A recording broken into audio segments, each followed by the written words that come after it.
What's up guys, this is Jeff and today I want to show you how to assemble this bike. If you haven't already watched the bike review, you can find it through the card at the top of this video or the link provided in the description section below. I hope this video will help you during the assembly process. Before you start assembling the bike, it's important to note that the bike comes with a 1-year warranty as mentioned in the manual. To use the warranty, you will need to submit the warranty form along the purchase receipt, the bike serial number located under the body, and the bike model. You can find it on the frame. If the bike doesn't come with the manual, you can visit the manufacturer's website to access the required information and fill out the necessary details. To assemble this bike, you will require the following tools: a Phillips screwdriver, preferably in size 2 or medium, wrenches in size 10, 13, and 15 mm, Allen wrench in sizes 4, 5, and 6 mm. If you don't have the specific 10 and 13 mm wrenches, you may utilize an adjustable wrench instead. However, it's required to have a 15 mm open-end wrench available. I generally recommended utilizing a 3-way Allen wrench with sizes 4, 5, and 6 mm. These sizes are more commonly employed and can endure significant pressure during assembly. If you need to purchase these tools, I've included a link in the description section below where you can find them at the lowest available price. These bikes are manufactured in China and their measurement system is based on the metric system. However, you can also use inch wrenches if needed. The wrenches may feel slightly loose in some instances, but they are still capable of tightening the screws and nuts.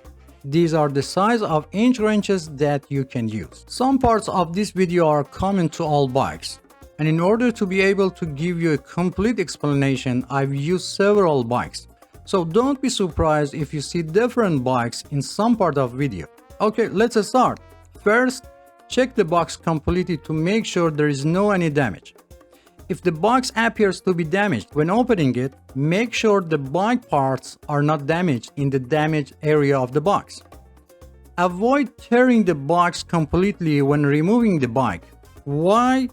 The reason for keeping the box is that the bike may have been damaged during shipping and you plan to return it to the store and you will need the box for return process. Before returning the product, you can contact manufacturer customer service and ask them to send you a damaged part free of charge.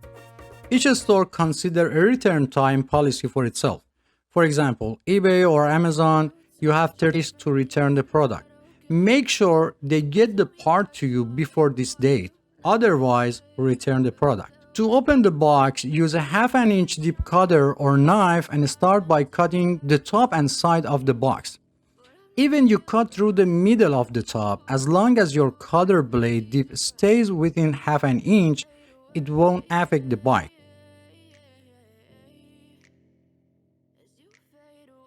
After opening the box, visually inspect the internal components including the wheels, front fork, rear derailleur, and handlebar to make sure they are free of any damage.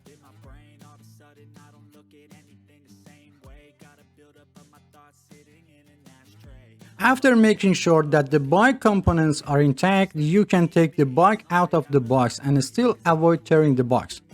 To safely remove the bike, it's recommended to bend your knees slightly and place the box vertically and start taking the bike out in a slow and controlled manner. Pay attention to your posture. Do not put in too much pressure on your back to avoid muscle cramp. After removing the bike from the box, do not forget to check the inside of the box completely and do not throw away until you finish assembling the bike. Many times it happened that a small screw or nut was still hidden inside the box, even under the flaps.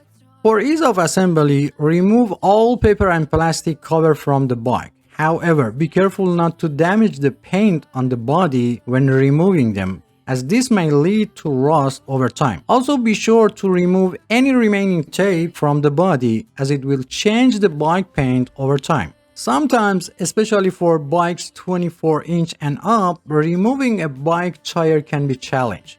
Be careful not to apply too much pressure when trying to remove the tire because it can lead to bent or broken spoke. To successfully remove the wheel, gently push the bike forward and backward while rotating the tire in the same direction to release. In the comments of my previous video, some have asked why I don't use a bike assembly tripod. Well, let me clarify that I assemble bike for regular folks, not experts, and I don't know what percentage of people have a bike tripod. Second question, why do I choose the assembly bike on the floor instead of the table? You know, while a smaller bike like 12 or 16 inch may be manageable on the table, but when it comes to the larger bike like a 24 inch and up, it's a whole different story. Attempting to assemble such a bike on the table would be like trying to fit an elephant into the matchbox. Someone else suggested that I should install the bike seat and handlebar first and then turn the bike upside down to install the front wheel. Dear friends, you have the freedom to choose any assembly method you prefer. There is no limitation. However, with your approach, you would need to readjust the seat and handlebar setting once the bike is returning to its upright position.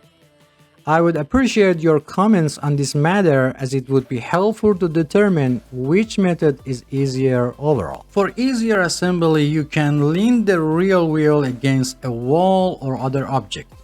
However, as you see, it's not necessary. To determine the correct direction, turn the fork so that the brake system is facing forward. Also, the brake cables should be placed in front or outside of the fork instead of inside or behind the fork.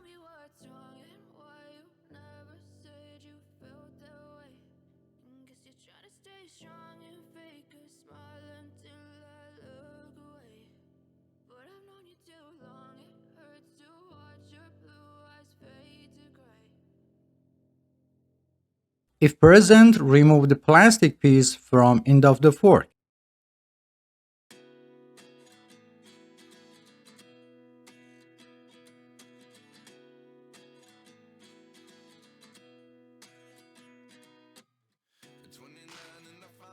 Sometimes there may be a small piece of plastic between the disc brake pads that needs to be removed. Otherwise, the brake disc will not be in place. Lift the bike frame and place the wheel axle in the fork and then open the kickstand. You will notice that the bike is stable, although it's best to always keep one hand on the bike just to be sure.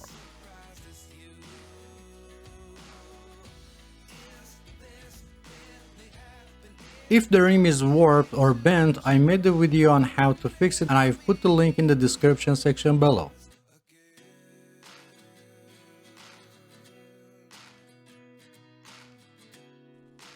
Remove the nut and one of the springs.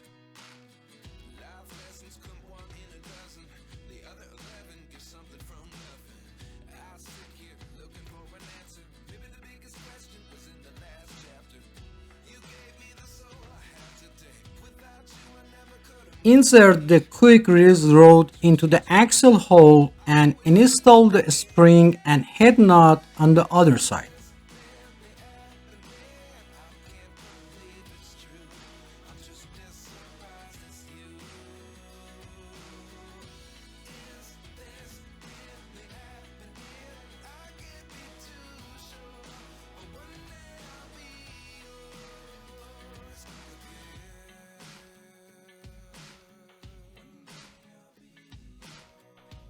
While holding the lock nut, turn the lock lever a few times until you feel it tighten. Align the tire in the middle of fork and place the lever in the locked position.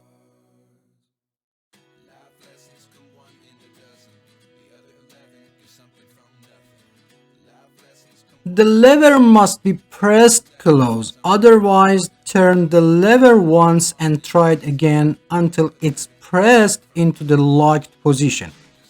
If after turning you feel that it's not easy to lock it, turn the lever one turn back and try it again.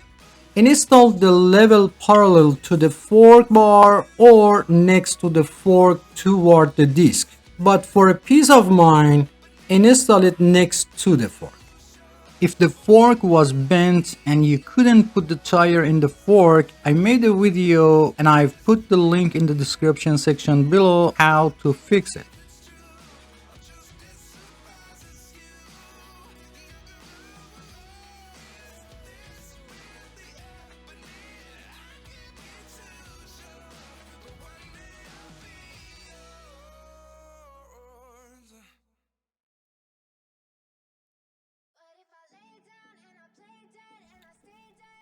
To install the stem properly, follow these steps. Stand in front of bike before losing the stem screw. This will prevent the fork from moving forward. It's important to avoid accidentally dislodging the fork as it can be difficult to fix it back in place. Open the stem screw and remove any cardboard cover.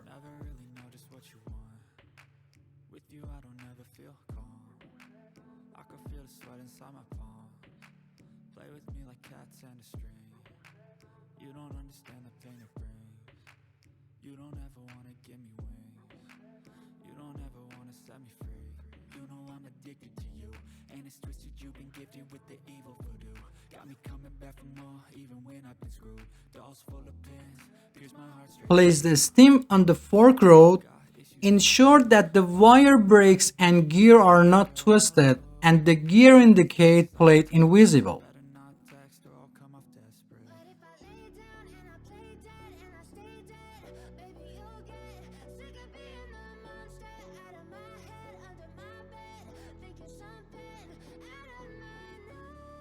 Tighten the screw until you feel it's securely in place. Not too much, because the two cider screws or binder screws are responsible for maintaining the stem's position. Adjusting gearboxes and understanding gear shifting condition is a comprehensive topic. I've included a link to further information in the description section below.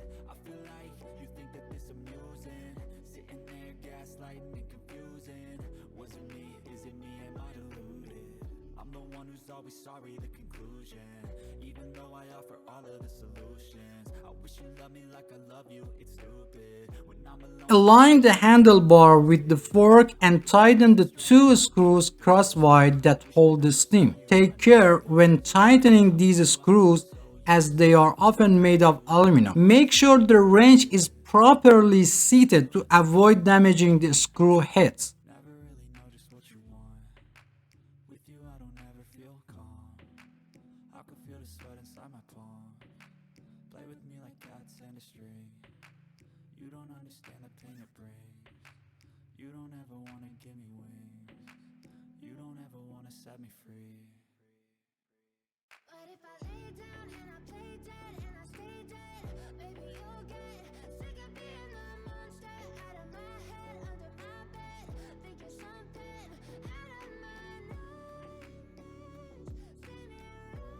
If needed, loosen the screws the front of the stem that hold the handlebar to adjust handlebar. When adjusting the handlebar, ensure that the angle of the handlebar and the brake lever position horizontally or at approximately 20 degrees to down. Additionally, make sure to check the center of the handlebar alignment before tightening the screws cross. On 99% of bikes, the brake lever adjustment screw is often found next to the brake handle. You might wonder about purpose. Sometimes people with a smaller hand, especially children, find it difficult to reach and hold the brake handle properly. In such case, you can adjust the screw to reduce the distance between the brake handle and the handlebar grips. If necessary, start by loosening the anchor nut that holds the brake's wire.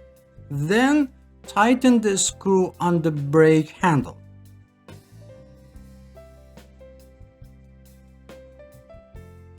As you do this, you will notice that the brake handle moves closer to the handlebar grip and reducing the distance between them. It's important to note that this adjustment doesn't affect the overall performance of the brake system, and you can always revert it back to its original state if desired.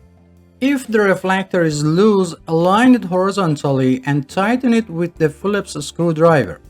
However, be careful not to over-tighten the screw because it may cause the reflector to break.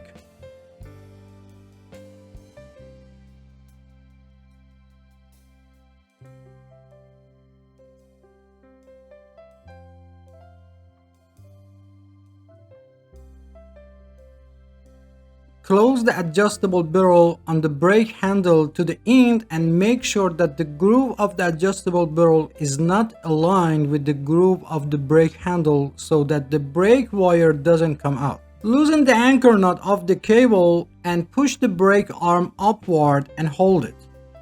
Pull the wire to remove any slack and then tighten the cable anchor nut.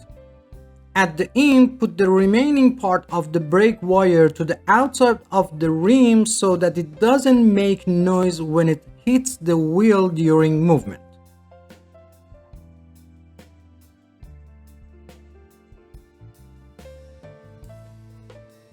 If the brake wire was out of place and the brake wire was still loose after tightening the anchor nut, turn the bike upside down to have the better view and put the wire in its place.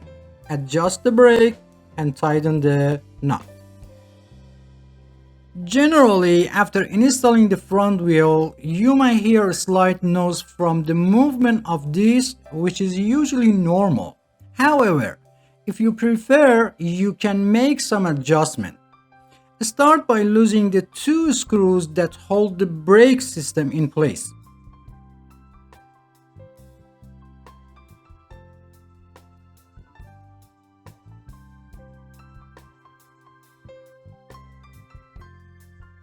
Using a long Allen wrench, tighten the bolt located behind the brake system until the brake pads firmly engage with the disc.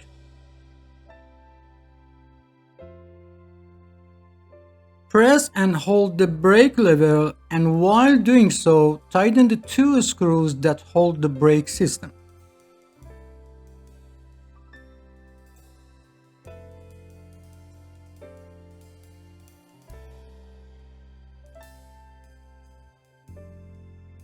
Then release the brake lever and finally loosen the rear screw slightly again. It's possible that you might still hear a slight noise from the disc, which could be related to disc distortion.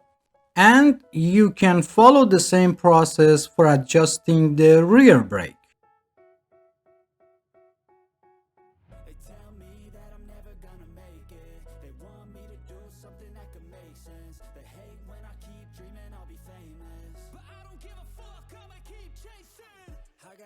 Potential is deep inside of me, but they hate when you're successful cause they try to be. They sit there being judgmental because you're trying things, and they just want you to settle and do the right thing. So get a good job, don't slack off, wake up every morning, make a good impression on your boss. Don't do anything that I wouldn't do, and when you're making money, make sure. To install the pedals, find the right side of the pedal by checking the letters R or L labeled on the pedals. If there is no label, look for engraved letters on the bottom of the metal part. If the chain has came off the sun wheel or sprocket, reinstall it by placing it on the sprocket with your thumb and turning the pedal once.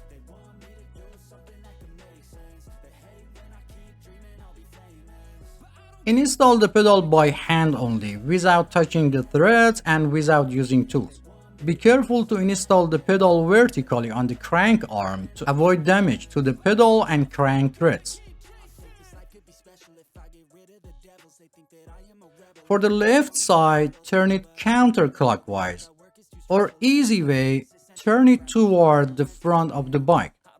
After making sure the pedal is in the correct position, turn it a few times by hand, then while holding the rear wheel, use a 15mm wrench to tighten it. In rare cases when the pedal cannot be installed, First, install the pedal on the other side. Sometimes the pedal may be labeled with the letter L, but both pedals are designed for the right side of the bike. If it's not installed on the opposite side, go back and install the pedal from the inside of the crank arm in the opposite direction to the rear of the bike. This is done when the pedal or crank thread is damaged. And reversing the installation direction will help rebuild the thread pads for proper installation. Also, if the pedal installed in this position, then you know you have selected the right pedal.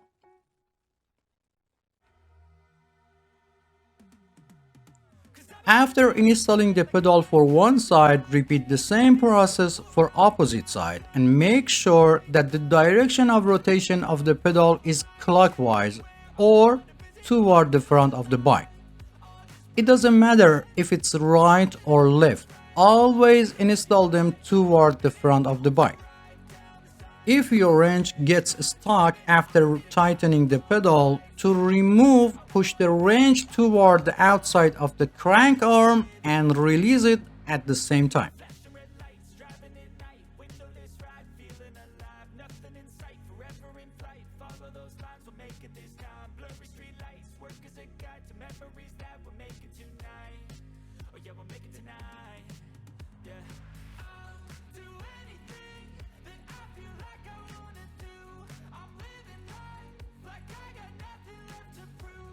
If the seat reflector is loose, use a Phillips screwdriver to tighten the reflector screw until it cannot move. Make sure the reflector is level and positioned correctly, and be sure not to over-tighten the screw as it might break the reflector. I recommended installing the reflector close to the seat lock after adjusting the seat height. Note that I'm mounting the reflector close to the seat for minimal height. Open the quick release seat post lever and place the seat post in the desired position. While holding the quick release seat post nut with one hand, turn the quick release seat post lever a few times with the other hand until it feels tight. Close the quick release seat post lever regardless of height and direction of the seat and test the movement of the seat. If the seat still moves, open the quick release seat post lever. While holding the quick nut, rotate the lever one full turn and test again. Repeat this step until the seat stops moving. After the seat is secure, open the quick release seat post lever and adjust the height and direction of the seat and close the quick release seat post lever.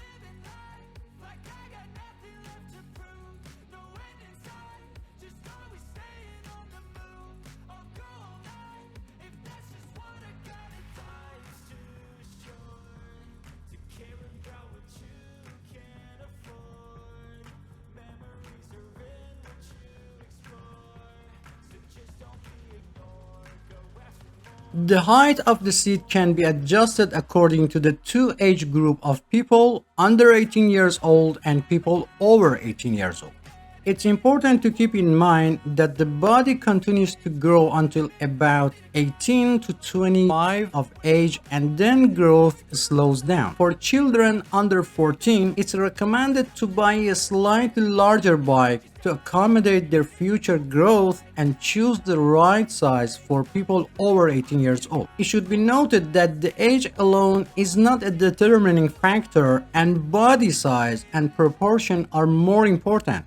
Some people may be 10 years old but have the same body size as a 13 years old. For bikes with training wheels, it's enough for children's toes to touch the pedals and they can turn them. For bikes without training wheels, the seat height is considered appropriate if toes can touch the floor while sitting on the seat, or one foot should be firmly on the ground while the heel of the other foot is flat on the pedal, or one foot should be on the ground while the toes on the other foot are placed on the pedal and the foot is slightly bent. If for any reason the seat post falls into the seat tube, turn the bike upside down and gently tap the bike body to remove the seat post. Another solution to prevent the post from falling inside the seat tube is to install the seat post alone first and then attach the seat.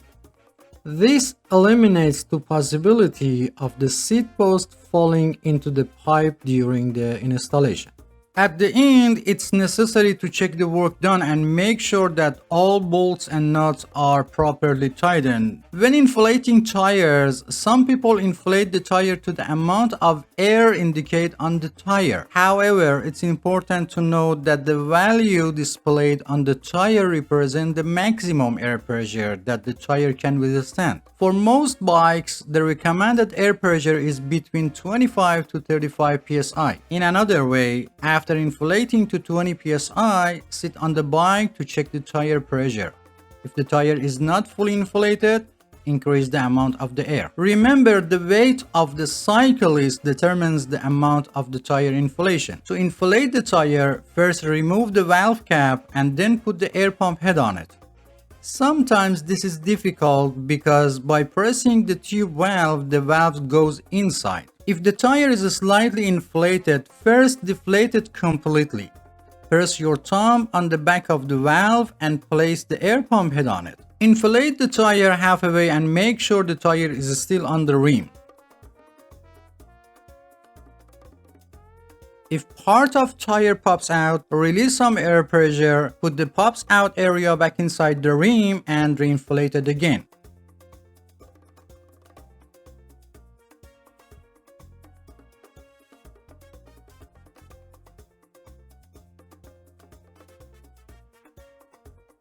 Over 90% of bike tubes have a Schrader valve, while the rest have the Presta valve. For Presta valve, you either need an air pump that supports this type of valve or you need a converter to conversion Presta valve to Schrader valves. To inflate the Presta model, first tighten the nut holding the valve on the rim, then remove the valve cap and open the nut above the valve all the way.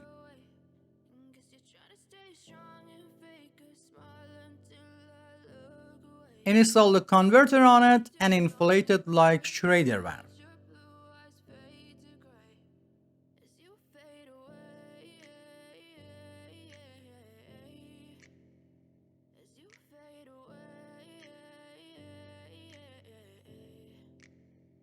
Yeah, I'm about to fade away, 'cause every time I wake up I feel like it's Monday. Something's going wrong with all the chemicals up in my brain. After inflating, first remove the air pump head, then remove the converter and close the nut above the valve again. Just let me be me and I'll stay out of your way. I can see the way you look at me, I'm such a disgrace. I never really asked to be. And finally, put the cap on the valve.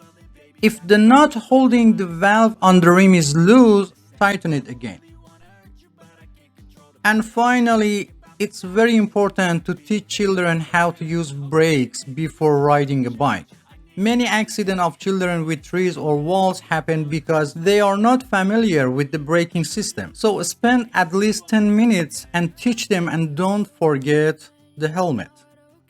If you have any question, please provide specific details or timestamp from the video so I can better understand your question and provide faster help. If you enjoy the content, please subscribe to the channel for support me and turn on all notifications to be the first to know about new videos. Feel free to visit other parts of the channel. Thanks for watching and don't forget to hit the like button. Until next video.